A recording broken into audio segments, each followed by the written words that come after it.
ससुराल में बैठी बेटी हमेशा पिता की चिंता करती है, मेरे पिता स्वस्थ रहे, मेरे पिता प्रसन्न रहे। उसका कारण मायका बाप के कारण होता है। शब्द तो मायका है, लेकिन मायका माँ के कारण नहीं माना जाता, मायका बाप के कारण से माना जाता। जब तक बेटी का पिता जिंदा रहता है तब तक बेटी सीना तान कर अधिकार पूर्वक मायके में आ सकती है, जा सकती है, कोई रोक टोक करने का साहस नहीं करता।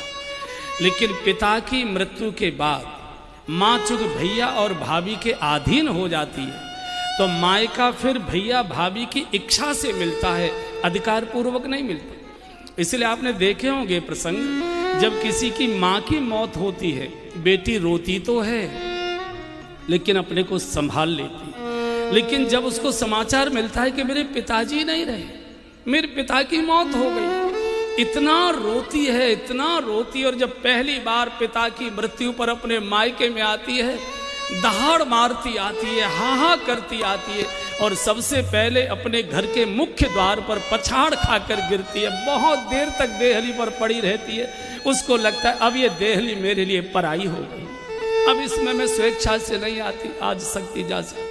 इसलिए बाप के लिए बेटी बहुत रोया करती है। हमारे पूज्य बापू कई बार सुनाया करते हैं कि किसी की बेटी को दुख देना हो, कुछ करने की आवश्यकता नहीं, उसके पिता को गालियां दे दो, बिटिया के पिता को अपशब्द कह दो, उसको अपमानित कर दो।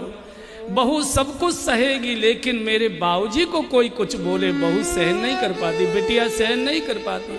सास के पास जाएगी, पैर पकड़ेगी, रोएगी, माफी मांगेगी, माता जी मुझे डांट लो, मुझे फटकार लो, मुझे भूखी प्यासी रख लो, मत बहू का दर्जा मुझे दो, मुझे नौकरानी जैसा मान लो, लेकिन मेरी सौगंध आपको लगे मेरे बाबूजी को कुछ बोलना नहीं, आपको पाप लग जाए। मुझे मालूम है कि मेरे गरीब बाप ने कैसे कैसे कर्जा करके मेरे हाथ पीले किए।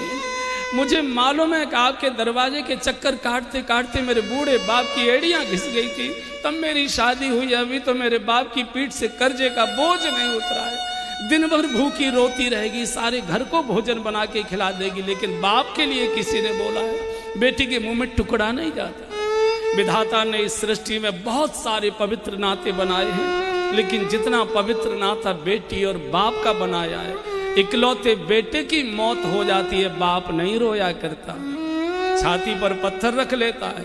सारा गांव मोहल्ला रोता है, लाश को आंगन में देखता है, सारा गांव फूट पड़ता है, लेकिन बाप अपनी छाती पर पत्थर रखकर आंसुओं को पी लेता है। लेकिन वही बाप जब पहली बार अपनी बिटिया को हाथ पकड़कर ससुराल के लिए डोली